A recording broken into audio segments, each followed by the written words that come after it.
Assalamualaikum warahmatullahi wabarakatuh. Kembali lagi dengan aku di Bersama Sedina. Kali ini kita mau bahas materi PKN yaitu tentang TPA. Ya, wacana. Kali ini bahasan kita adalah wacana ya teman-teman. Dimana di materi wacana ini nanti bakal banyak juga soal-soal PKN yang muncul. Biasanya juga soalnya itu wacananya itu banyak banget kata-katanya, bisa sampai ribuan kata. Jadi kita harus pandai-pandai memanage waktu untuk menjawab soal terkait wacana ini. Di dalam wacana sendiri terdapat tema dan judul. Nah, mungkin ada yang sudah tahu dan ada yang belum tahu ya. Tema dan judul itu sebenarnya dua hal yang berbeda teman-teman. Untuk tema sendiri, menurut KBBI adalah pokok pikiran yang merupakan dasar cerita yang dipercakapkan, dipakai sebagai dasar untuk mengarang, mengubah sajak, dan sebagainya. Sementara untuk judul itu adalah nama yang dipakai untuk buku atau dalam bab yang menyiratkan secara pendek tentang maksud dari buku tersebut. Selain itu, judul juga berarti kepala karangan atau bisa juga disebut dengan tajuk. Jadi kalau ada yang menyebutnya tajuk, jadi itu sama dengan judul teman-teman.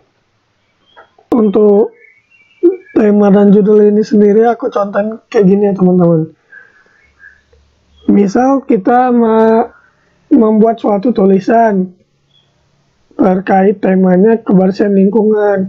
Nah, kebersihan lingkungan ini kan sangat luas ya untuk sebagai tema. Sementara pada saat pemilihan judul, kita membuat judulnya seperti ini. Budaya tertib membuang sampah kepada tempatnya gitu. Jadi lebih spesifik dia kalau di judul, dan kalau di judul itu sesuatu yang menarik untuk pembaca, sesuatu yang menarik minat pembaca. Makanya judul itu kadang ya menarik-menarik lah gitu. Jadi judul dan tema itu bedanya apa? Yang membedakan judul dan tema itu adalah fungsi judul. Yang tadi aku bilang sebagai penarik minat pembaca. Dan judul juga dapat menimbulkan keingintahuan pembaca karena tulisan yang menarik. Dan di dalam judul menyiratkan tema. Nah, tema itu tersirat di judulnya teman-teman. Sementara hal lainnya adalah judul tidak harus ditentukan sebelum menulis, bisa saja setelah menulis. Sementara tema harus ditentukan sebelum menulis. Ya kalau temanya belum ditentuin, gimana mau nulis ya teman-teman. Nah, setelah mengetahui tentang tema dan judul, kita lanjutkan tentang ciri dari opini dan fakta, karena pada soal di wacana ini nanti kita dihadapkan pada pertanyaan, manakah kalimat di bawah ini yang merupakan opini, manakah yang merupakan fakta gitu. Jadi untuk ciri daripada opini itu yang pertama, dia mengandung pendapat atau saran, atau juga dapat mengandung pandangan dari si penulisnya tentunya ya. Untuk ciri yang kedua, dia biasanya bersifat subjektif, tidak netral. Jadi dia lebih ke orang tertentunya, bukan ke apa yang dilakuin. Tergantung subjeknya gitu. Jadi kalau opini ini nggak netral lah. Kemudian yang ketiga, ciri dari opini ini dia sering banget menggunakan kata-kata semakin, mungkin, dapat, biasanya, bisa juga barangkali, atau menurut gitu ya. Sementara itu untuk ciri daripada fakta, kebalikan dari opini tadi. Kalau di fakta ini dia menyebutkan data yang akurat ya. Data-data yang disebutkan di sini akurat. Bisa aja terkait tempat kejadian dan tanggalnya. atau bisa juga dengan menggunakan tabel. Nah, itu kan akurat ya datanya. Sementara kalau tadi di opini dia bersifat subjektif, kalau di fakta bersifat objektif dan netral. Karena dia dijelasin dengan keterangan-keterangan yang sesuai dengan keadaannya. Itu aja ciri dari opini dan fakta. Setelah itu, untuk mempermudah teman-teman mengerjakan soal daripada wacana ini, aku kasih tahu tipsnya ya.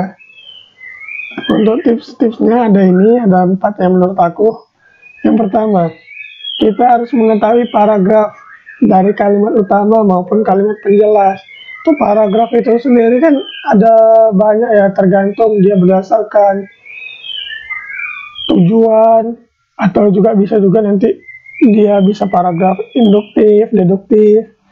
Terkait paragraf ini sendiri akan kita bahas di slide selanjutnya ya.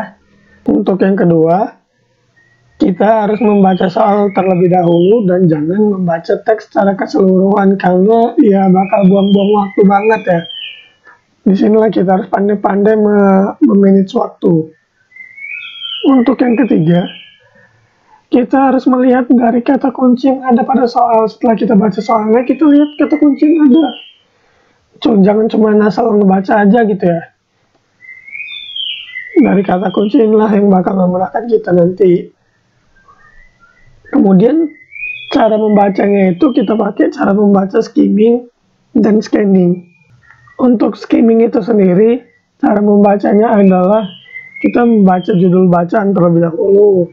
Kemudian baca seluruh paragraf pembuka. Kemudian kita membaca kalimat pertama dari setiap paragrafnya.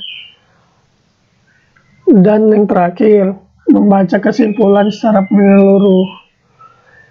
Karena pada dasarnya itu paragraf untuk kesimpulan telah merangkum keseluruhan dari isi bacaan. Sementara kalau scanning ini sendiri tujuannya untuk menemukan informasi yang lebih spesifik. Kalau scanning nggak spesifik, scanning ini untuk yang lebih spesifik. Ini aja tips mengerjakan soal wacana dari aku.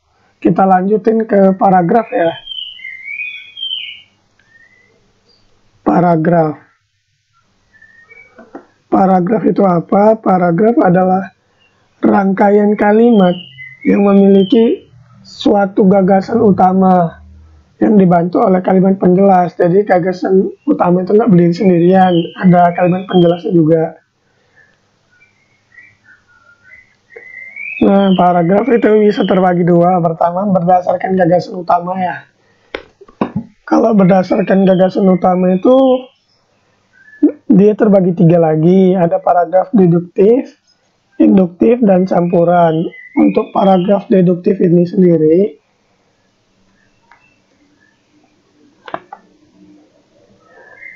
gagasan utama atau pikiran utama ada di bagian awal dari rangkaian kalimatnya.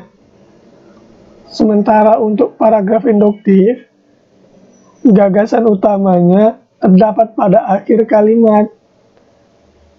Biasanya ini dia kayak berupa kesimpulan di akhir paragraf tersebut. Nah, dia induktif gitu. Kemudian ada paragraf campuran, yang mana gagasan utamanya itu ada di awal dan di akhir, teman-teman. Jadi kalau ada yang gagasan utamanya ada di awal dan di akhir, dia termasuk paragraf campuran gitu ya. Kemudian paragraf berdasarkan tujuan. Berdasarkan tujuan ini, pertama itu ada paragraf yang berupa narasi,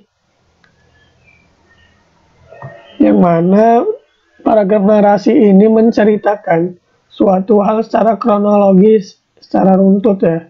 Untuk di contohnya itu kayak ada novel dan cerpen, nih tipe ya, cerpen ya. Kemudian ada paragraf deskripsi, dari namanya sendiri deskripsi. Biasanya itu mendeskripsikan yang mana membuat pembaca dapat merasakan atau membayangkan hal apa saja yang dideskripsikan secara jelas dan nyata, seolah-olah si pembaca ini dapat melihat objek yang dijelasin oleh si penulis gitu.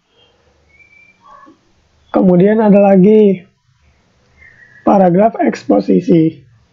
Paragraf ini berisi penjelasan untuk memaparkan fakta-fakta yang ada. Biasanya paragraf eksposisi ini ada di artikel berita atau kayak koran gitu ya. Kemudian ada paragraf persuasi. Dari kata persuasi ini sendiri, biasanya si penulis bertujuan untuk mengajak pembaca untuk melakukan sesuatu sesuai apa yang dimaksud si penulis.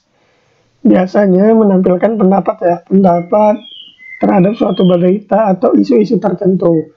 Dan kata-kata yang sering terdapat di paragraf persuasi ini adalah kata seperti ayo, mari gitu. Sepertinya untuk materi dari wacana tentang TPA ini sampai di sini aja. Kali ini aku mau kasih kata-kata sedikit motivasi lah ya. Yang aku ambil dari Imam Syafi'i, jika kamu tidak sanggup menahan lelahnya belajar, maka kamu harus sanggup menahan perihnya kebodohan. Jadi buat teman-teman, jaga terus semangatnya untuk belajar dan dibarengi dengan doa ya. Terima kasih aku ucapin buat teman-teman yang telah menonton. Jangan lupa share ke teman-teman kalian jika ini bermanfaat ya. Wassalamualaikum warahmatullahi wabarakatuh.